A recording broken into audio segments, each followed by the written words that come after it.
Okay, listen to me. I know what you're probably thinking. What? Indie mascot horror? Is this another video about how it's doomed or something? No, this isn't one of those indie mascot horror is doomed videos. And no, I'm not some idiot who hates indie horror mascot. I am making this video simply because I don't know how else to say this, but essentially, I'm lacking video game content on this channel, and I'm immediately going to rectify that by setting one specific video game preference out there. I don't like horror except for indie mascot horror for some reason. Now, problems with this genre. As a fan of this genre, I see many problems. We are in a recession of good games for the genre. So, I'd like to talk about it, its ups, its downs, the reason behind the recession, all of that. And the biggest problem I see with modern indie horror mascot. Anyway, so indie horror mascot games started with Five Nights at Freddy's, which was supposed to be Scott Cawthon's last game, as many people may know. Most people think that essentially these games are for children. They're not. I'm going to get into that later. Essentially, these sorts of horror experiences all stemmed off from the original FNAF, and that it got fan games where people tried to do similar mechanics and whatnot, or try and do things with similar ideas like living animatronics that were possessed by dead children. The point is, after that, people started making mascots and whatnot.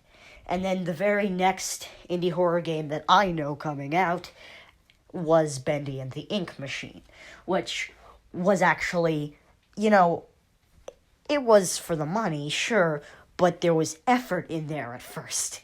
Like, at first it was very high effort, but they didn't expect people to like it. It was originally a joke. At least that's how I remember it. It probably wasn't. Anyway, so there was actually some care put into that game. It ended up being kind of shit, but I still like it for what it was. I can see the beauty in the pile of shit. Unlike Hello Neighbor, which was one of the next things to come out around the same time. Of course, its first few alphas and betas were actually quite intelligently made and fun and whatnot, with a actually good realistic mystery. And finally, the game that people seem to have forgotten even existed, the problem child, Purple Mistake and his friends. That's right, Tattletale. You remember that one thing? Furbies, and how annoying they are, but some people find them creepy, like desperately creepy. Well, Mama. Mama is a giant version of the little purple mistake that you carry around that follows you, and when it hears noise, it tries to kill you. Don't make eye contact, because as soon as you look away, you'll die. It was a very competently made, multiple-ending mascot horror game, and it was an indie game. There were actually a fair few competently done indie mascot horror games until the boom of indie mascot horror had sort of declined, and all that was left for a little bit was new FNAF games. This all started in the mid-2010s, 2010s? Yeah, this was all a big 2010s boom. So the first boom of indie mascot horror, because of FNAF's first game, was there, of course. But then the second boom was spurred on by Poppy Playtime, followed by Security Breach.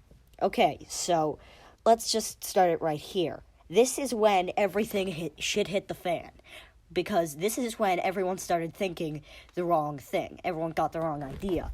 Indie mascot horror is not for children. A lot of people have seemed to have come up with the bright idea that indie mascot horror is a child's game. It is a child's market. This is horror for children. It's not. This isn't child's play. This whole idea is on its head.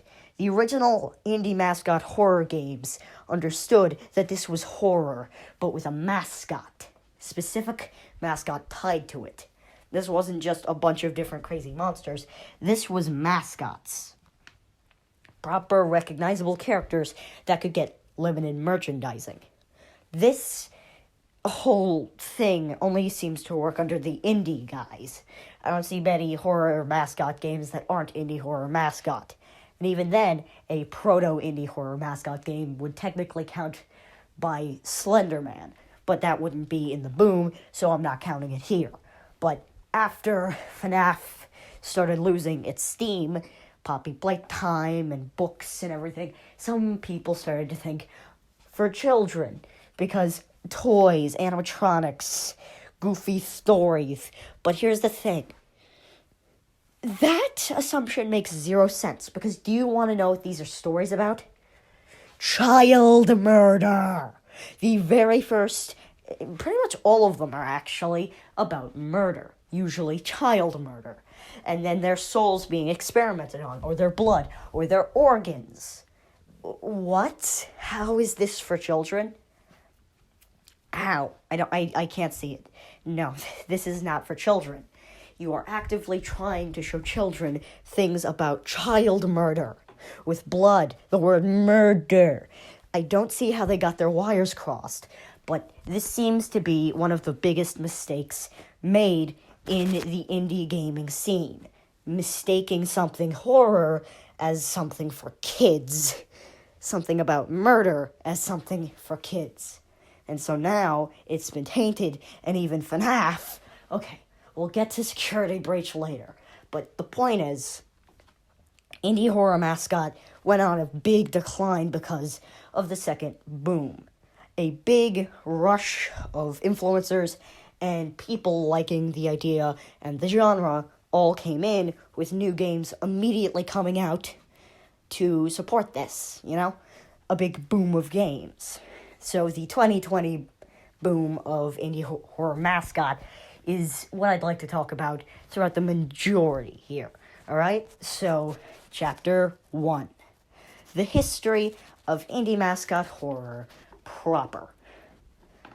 We start off with FNAF. And then, after Scott had gained so much success, he decided to make some sequels. People found it cool. Lore and whatnot. So, other companies tried to do it as well, with lower levels of success. And essentially, what ended up happening was, slowly, the games had less and less quality, and less people checking into the genre, because it was all starting to become the same thing. And so it got tired.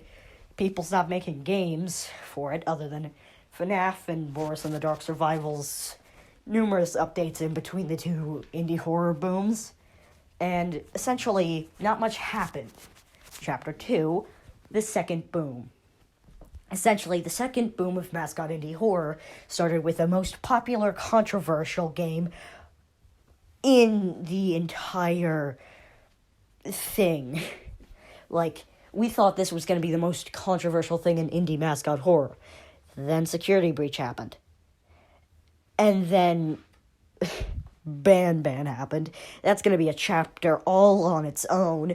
Don't you worry. I'm digging deep. So, Chapter 2, the second boom's startup. The second boom's startup was Poppy Playtime. Poppy Playtime is just a big cash grab with a little bit of effort put in there. Hence the, lighting and actual fair-looking models. The gameplay is kind of dumb, and the lore is just a retread of Bendy and the Ink Machine. That's going to be a whole chapter onto its own before the Ban chapter. But listen to me. I'm doing this in chapters so that it mimics most indie horror games. Anyway, moving on. This ended up being a really, really bad game because people could smell the cash grab coming off it. And as soon as FNAF, had books and, people started remembering that the movie existed, Poppy Playtime developers were saying, in the future we're going to do the same thing. Hello Neighbor started having books and a TV show out of nowhere. And essentially, Poppy Playtime took over the internet for a little bit. At least my little corner of the internet. And at some point, people thought this was the big travesty. But they were still trying to solve its lore because there was still, art to look at to separate from the creators. Something to separate from the creators. God, it got worse. New things were starting to come out of Hello Neighbor. I'm cutting out most Hello Neighbor stuff, like Secret Neighbor and all that, because that's just irrelevant at this point. But now Hello Guest and all that was starting to, wrap up into Hello Neighbor 2 demos and whatnot, which would be nothing like the real Hello Neighbor 2. And essentially what would end up happening with this is catalysting FNAF to autocorrect. Now, Chapter 3, The Big Dog's Death. FNAF isn't dead, but it's certainly been the death of an era. With a game that Scott was at the helm of, which confused everyone on the lore, let me just make my stance here. FNAF, from 1 to 3, isn't works of fiction at all. In fact, I'd say that's mostly... yeah, the first 3 FNAF games are canonically games, but that doesn't mean most of the events referenced in those games never happened, due to the fact that a lot of the stuff that is lore-based in those games never actually appears in the night recreations, meaning these are dumbed-down versions of the real events. So, thus we can safely assume that because William Afton is still a thing, and so is, the location from FNAF 6, because that stuff's all in the Pizzaplex. Yeah, that's essentially, we're here to talk about FNAF shit now. Okay, essentially, FNAF got killed by the VR game already because the lore just became too complex because no one understood what was and wasn't real anymore. So, FNAF 1 all the way to now is all still on the table as something that genuinely happened. Gregbot, wrong. I'm just going to say that because I don't want to bring it up later on. Also, let me just say, I have to bring this up. MadPat has only brought it up once. Here's your one mention, MadPat. MadPat's only brought this up once. No one else has brought this up. In the security logbook, which does have lore stuff pertaining to it, Michael Afton draws Nightmare Fredbear, which means Nightmare Fredbear is something he's had nightmares of. Meaning, when you're playing FNAF 4, you're not playing as the crying child, you're playing as the guy who accidentally killed the crying child, which is why you hear a reversed version of the FNAF audio logs. I'm just retreading something MatPat mentioned in a recent full timeline video, but that is one of the only things with his theories that right now I agree with. So, MatPat section over. Now, all this still canonically happened because the Blob has pieces of the old animatronics in it, which it has been stealing from the Pizzaplex display cases. And in the Pizzaplex, there's the FNAF 6 location, very obviously, and under that there's William, which means all that still exists. Now, the part I don't understand, the part that is the most important and influential, security breach being glitched isn't its main thing that I hate about it. I don't blame Steelwool for this. There's something that I do blame Steelwool for. But here's the thing. I don't blame them for the game being broken and buggy and glitchy.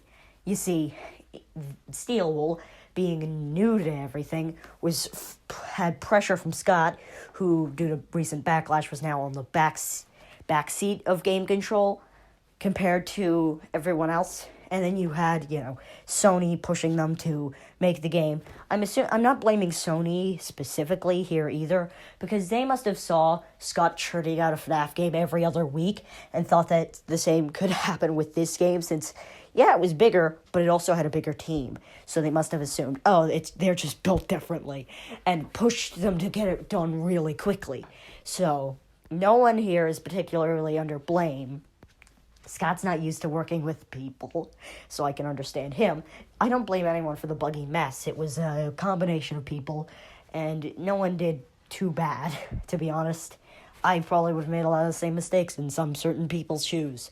But the thing that I do blame Steel Wolf for and find absolutely dreadful, it's not scary. It's not. It's not scary at all. They actively did things to make it more child-friendly, like removing mentioning of blood and cuts and whatnot. Oh no, we don't want our indie horror mascot game about child murder to be too frightening for the children that it's not even meant for. And now, everyone thinks that this is what indie mascot horror is. Especially people who never tried it before, now seeing this game think, oh, so this is what FNAF is. This is what indie horror mascot is. No. If you want real horror, read the books. Dun, dun, dun. No, seriously, if you want real horror, play FNAF 3. Or play FNAF VR. The FNAF 3 mode. That is mortifying. I did that once. Never do it. They fixed the jump scare for Springtrap, and that's the reason why it's scary. Anyway, honestly, Steel Wool, you fucked up there. I don't think there's anyone else that you could blame. There's no other reason other than them not understanding indie horror mascot due to being new to it. And because they were more at the helm, they decided to dumb it down and make it even more child-friendly, to the point where it was super bright all the time and nothing scary really happened. It wasn't too scary because Steel Wool accidentally fucked up a bit because they didn't know what they were really doing. But as soon as they got all the backlash, they were like, oh no, we fucked up. We didn't understand the assignment. Okay, we can make up for this. Let's patch up the game over time because it's going to take a long time to patch up what was supposed to take years to come out. Let's patch this thing up. And then let's just create a DLC for it that will be scary and, do all the things that we were supposed to do. Let's just make up for it with a good DLC. Let's do that. And I commend them for their efforts on doing damage control. First of all, fixing out the game's bugs over time, it makes sense. The DLC being a scarier game, because they can't change what's already there too much behind small bug fixes and whatnot, or quality of life improvements. No, they can't change it too much. This isn't an entirely new... No, they can't just make it an entirely different game, so they just had to make up for it with a quick little DLC that was actually scary. And so, they're not doing it quickly, they're doing it real slow to make sure that they iron out bugs for this one. And honestly, I'm commending them. Okay. Chapter 4. The connection between Bendy and the ink machine and Poppy Playtime. We're going to start this off by saying one of the rare few good horror games to come out of the indie horror mascot boom of the 2020s, the second indie horror mascot boom. The best game to come out of it so far that I've seen personally is Bendy and the Dark Revival. If you haven't seen it, I don't know, watch Phil's streams. Fiznum, him, that guy. Watch him. He has a pretty good, intense reaction. Or play the game yourself. It's pretty good. Just watch someone play the first Bendy, though, if you want to get caught up if you've never seen that one. Just watch someone play it because it's more like watching a TV show when you're playing the game, and it's less boring when you're watching someone else play it. So yeah, honestly, we're gonna get to the Poppy Playtime connection now. I'm pretty sure everyone's seen this, no one's just called it out because it's too obvious, but I feel like I just have to be that one guy who calls out all the obvious stuff just so that everyone else has an excuse to sweep it under the rug. Bendy and the Ink Machine, right, and Poppy Playtime. Poppy Playtime was said to be ripping off another game that no one is actually sure of that. I think it was cleared up, but it turns out I think it's more just Bendy, a Bendy ripoff. Number one, it's a studio where they made something for children. One is a cartoon studio, one is a toy factory. There's a MacGuffin machine. Bendy and the Ink Machine's ink machine. Poppy Playtime's toy device thing.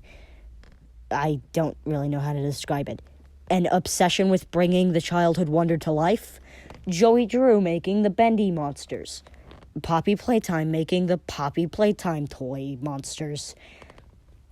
An arched, monstrous version of a childhood mascot following you around whilst you try and solve puzzles. Okay, that's a bit Hello Neighbor too, but Huggy Wuggy and Bendy, and the Ink Machine's version of Ink Bendy. Seriously? That's just a little too close for my comfort.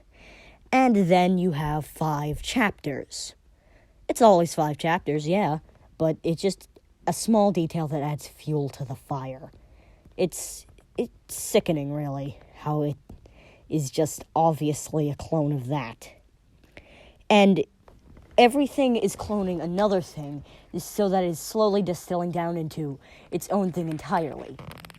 Okay, so Bendy and the Ink Machine was a mixture of Old Steamboat Willie and FNAF. And then that got distilled into Poppy Playtime by mixing that with child toys. And then that was mixed with children in general and daycare themes, and we get to Chapter 5 of the video. Welcome to the meat and potatoes. Oh, hell yeah. We're at it. The fucking brothers. I don't remember the name. I'm just gonna add it in text afterwards, because they don't deserve the actual name being put in the video and said at this point. Also, laziness. But here's the thing. You two, fuck you. This fucking game, with its pancreas jokes, and its obvious blatant for children, and the fact that it is so low quality that it's not buggy, but not a single model has a texture. Nothing looks good in the game. All the models suck. The story sucks. You didn't even try. You thought, oh, this game's buggy, so if we just make sure it isn't buggy, everyone's gonna love it. You have to put effort into the fucking models. It has to be a game. It still has to be a game. We have standards. Indie gamers have standards. We have them. Your stupid petty cash grab is getting... I don't fucking know. I don't know. Why are you getting attention?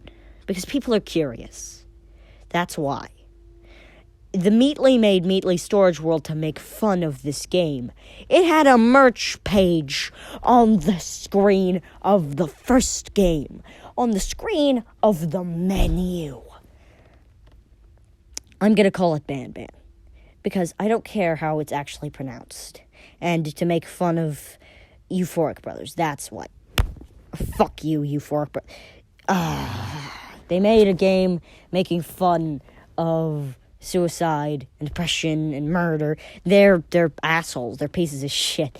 Like, there's at least some redemption to other people. But these two, they're just irredeemable pricks.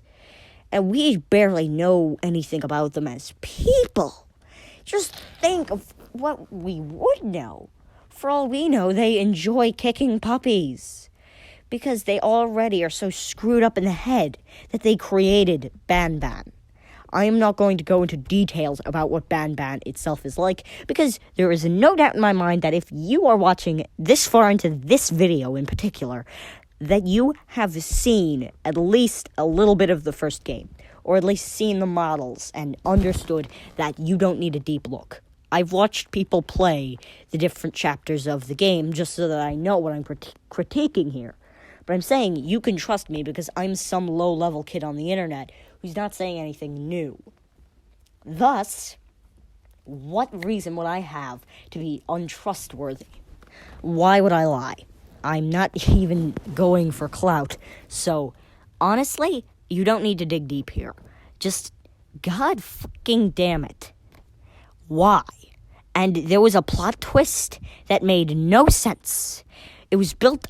There was only one thing was ever built up to. One thing and one thing alone. And it was Stinger Flynn always being shown as a good guy. And when he was finally seen, he was a mustache-twirling villain. In every step of the motherfucking way. Every step of the way! Honestly, God. I hate this. I hate this. I hate this. I can't handle this anymore.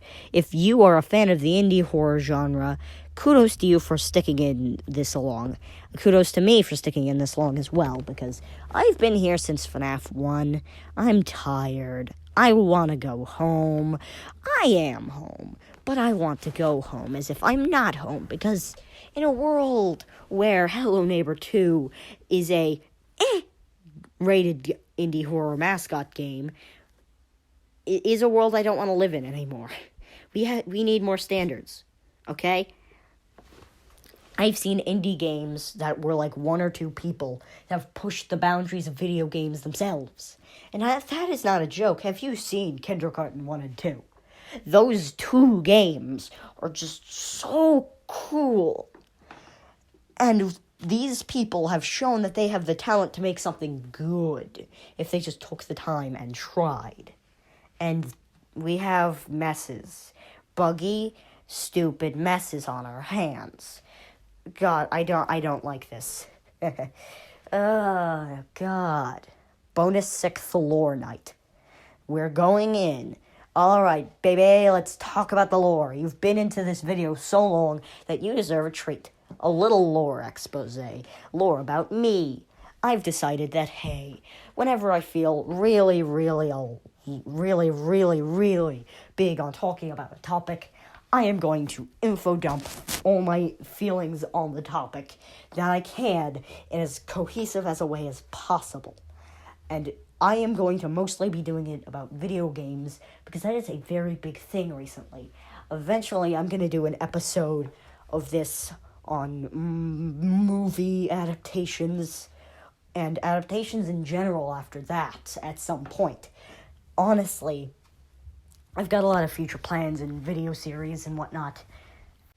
The convention project has just entirely been put on hold at this point. I just need to sort out a list of what I have to do to fix it up, and then I'll be able to get to making and fixing up that what I have of that storyline so far. So that's going to be a lot later down the line. So far, I'm just going to fill out what kind of content other than that I have. It's mostly going to be this to tide you over and, keep my uploading regulated until I can get that thing ready and out, which is going to take probably the rest of the year at least. I've really not thought this through at all. To be honest, I'm glad I get the time that I do to make what I do. So, yeah. Unlike every other type of video I'm going to be doing, whether or not that style of video of mine continues entirely is based upon whether or not it is enjoyed by my viewers. It is dependent on the people that do see my videos liking it, alright? I know I only get a couple people, 2 people so far, who see this, but by video number 5, or by that point in the year, I would assume that I would at least have, well, not least, at most 5 people who subscribe, or or watch in general. I'm assuming that by the end of the year, I could get to that, theoretically, because I have reached that in 1 year with a prior channel, which I lost access to, hence this channel. It's a whole thing, but yeah. Point is, at this point, get ready for a lot of me sidetracking videos for things like this. Just talking about the future. That is mainly going to be an underlying theme of my videos this year. Just talking about the fact that future videos are going to have future things in them.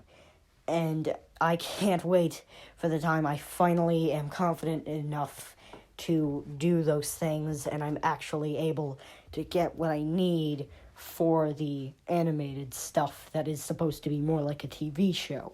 Once I get that sort of thing sorted, I think I'll be good, but I'm not going to have that sorted for a while. So, at first it's probably going to be a once-a-year sort of thing, like a tradition, and then eventually I'm going to get my hands on it enough to do it multiple times a year. But right now, that neither might happen It depends on majority vote, essentially. If people like it, I make more. Unlike every other style of content here, if people like it, they get more of it. And it doesn't matter how many people vote on whether or not they like it in the, likes and dislikes ratio. It doesn't matter. What matters is overall of the people that do see it. I'm glad that you were here to see and just listen to me ramble on and on about things I like. It's a lot of fun making this sort of thing, I get carried away with the making of the video and putting all the animation together, and I'm very lazy, and I get sidetracked easily, and I find that now is the best time to make it, because it's, the school break when I'm making this. So, yeah. Thanks for watching. Now for the ultimate custom night. Oh, wait, no. It has to be the end card, because I can't make these videos too long, otherwise I can't make the animated part. Well, thank you for watching. I'm glad you like my videos. I am going to finish up that 6th story eventually. I just need to get my energy and whatnot focused in on creating the sequel video where I talk about a bunch of random 6 stuff. And I'll see you next time. Bye-bye.